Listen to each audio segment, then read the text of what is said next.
شروع اللہ کا نام لے کر جو بڑا مہربان نہایت رحم والا ہے۔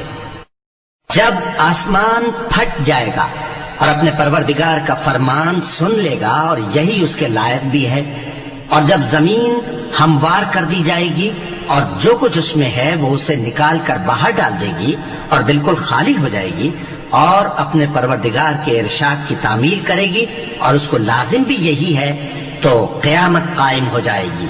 اے انسان، تو اپنے پروردگار کی طرف پہنچنے تک خوب تکلیف اٹھاتا ہے، پھر تو اس سے جا ملے گا۔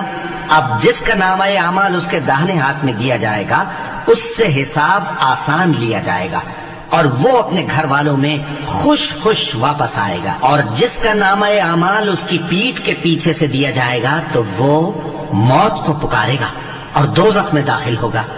وہ اپنے اہل و عیال ہی میں مگن رہتا تھا، وہ تو خیال کرتا تھا کہ اللہ کی طرف لوٹ کر نہ جائے گا، کیوں نہیں؟ اس کا پروردگار تو اس کو دیکھ رہا تھا۔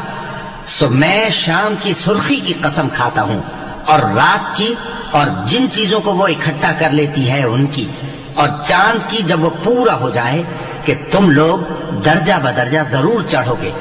تو ان لوگوں کو کیا ہوا ہے کہ ایمان نہیں لاتے، اور جب ان کے سامنے قرآن پڑھا جاتا ہے تو سجدہ نہیں کرتے؟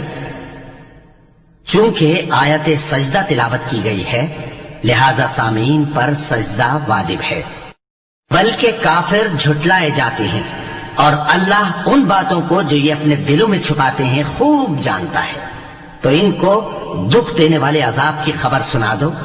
ہاں، جو لوگ ایمان لائے اور نیک عمل کرتے رہے ان کے لیے بے انتہا اجر ہے۔